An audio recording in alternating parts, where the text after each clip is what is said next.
লালমনিরহাটের পাটগ্রামে বৈষম্যবিরোধী ছাত্র আন্দোলনের অন্যতম সমন্বয়ক গোলাম আজমকে নিজ বাড়ির সামনে ৩ জন দুর্বৃত্তরা হামলা করে পালিয়ে যান।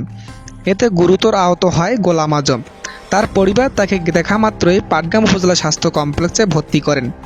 ২ জানুয়ারি বুধবার ভোর ৫টার দিকে তার বাড়ির সামনে এ ঘটনা ঘটে। তার পরিবার সূত্রে জানা যায়, ভোরে ঘুম থেকে উঠে বাড়ির সামনে গেলে ৩ জন দুর্বৃত্তরা তাকে দেখা মাত্রই অতর্কিত হামলা করে পালিয়ে যান।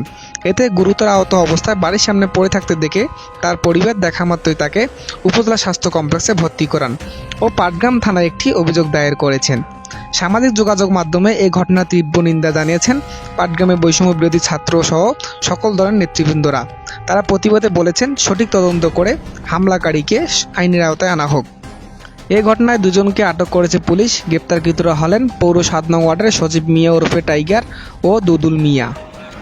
এ বিষয়ে পাটগ্রাম থানা ওসি আশরাফুজ্জামান সরকার বলেন, বৈষম্যবিরোধী ছাত্র আন্দোলনের অন্যতম সমন্বয়ক হামলার শিকার হলে তার বড় ভাই মাসুদ আলম পাটগ্রাম থানায় ৩ জনের নামে অভিযোগ করেন। অভিযোগ পাওয়া মাত্রই তদন্ত করে ৩ জনের নামে মামলা হয়েছে। ২ জন আসামিকে গ্রেপ্তার করা হয়েছে ও আরেকজনকে গ্রেপ্তার করা চলমান রয়েছে। মোহাম্মদ মিনা ইসলাম, পাটগ্রাম, লালমনিরহাট প্রতিনিধি। আমি হজরের নামাজের পর ছোট ভাই সব দাঁড়াইছিলাম, হুট করে 3 জন এসে এলো পাতারি মারে পায়ে যেভাবে মারা শুরু করছে, প্রথমে পায়ে মারা শুরু করছে, বহু মারি মারছে। তারপর দেখতেছি যে মাথা বরাবর মার শুরু করছে, বিশাল একটা বাঁশ দিয়ে। আমি অনেকবার পিছাইছি, মারগুলো বাসছি 3টা থেকে 4টা মার পিছিয়ে বাঁচছি। যখন একটা মায়ের লাগলো, একদম পুরো অন্ধকার দেখছি, কিচ্ছু দেখ মানে সব মানে মনে কথা বলতে সমস্যা হচ্ছে। সেকেন্ডে 3 থেকে 4 সেকেন্ড পুরো কালো। আমি একদম দৌড় মারছি, পিছন পাশের দিকে আবার পিটাচ্ছে।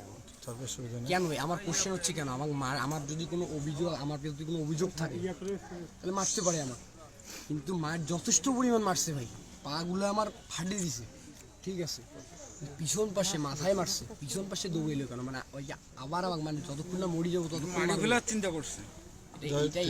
এটা স্যার আমি আমার ওই কিন্তুটা থাকি গেল যে বাড়ি পর্যন্ত আমি বাড়ির দিকে দৌড় মারছি, তারপরও কেন আসলো।